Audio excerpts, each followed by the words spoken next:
ప్రకాశం జిల్లా మార్కాపురంలో ఏపీడబ్ల్యూజే విస్తృత స్థాయి సమావేశాన్ని పట్టణంలోని ఓ ఫంక్షన్ హాల్ నందు నిర్వహించారు. ఈ సందర్భంగా ప్రకాశం జిల్లా నూతన కమిటీ జర్నలిస్టులను సన్మానించారు. అనంతరం ఇటీవల కాలంలో చనిపోయిన జర్నలిస్టులకు 2 నిమిషాలు మౌనం పాటించి సంతాపం వ్యక్తం చేశారు. ఈ కార్యక్రమంలో యూనియన్ రాష్ట్ర అధ్యక్షులు ఐవి సుబ్బారావు, నూతన జిల్లా అధ్యక్షులు రమణ మరియు ముఖ్య అతిథులుగా రాష్ట్ర మంత్రులు గొట్టిపాటి రవికుమార్, డోలా బాల వీరాంజనేయ స్వామి హాజరయ్యారు.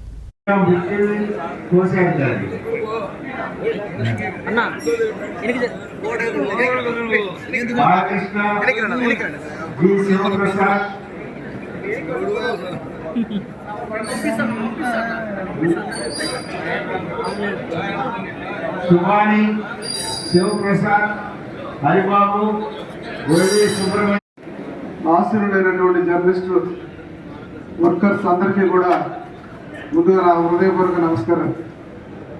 మీరేం చేయాలో, మీరేం చేస్తారో, ఏం చెప్పాలన్నది ఐవి సుబ్బారావు గారు స్పష్టంగా చెప్పారు.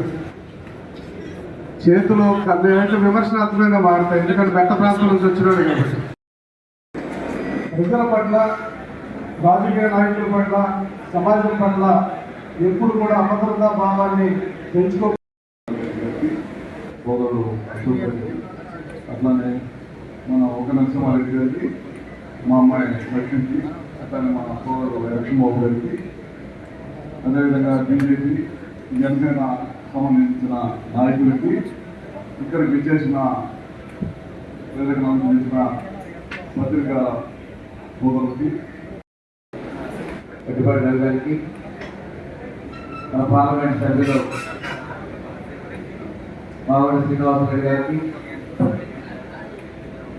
సత్యం జర్నలిస్ట్ యూనియన్ గౌరవ అధ్యక్షులు సుబ్బారావు గారికి, అదేవిధంగా నూతనంగా ఎన్నికైనటువంటి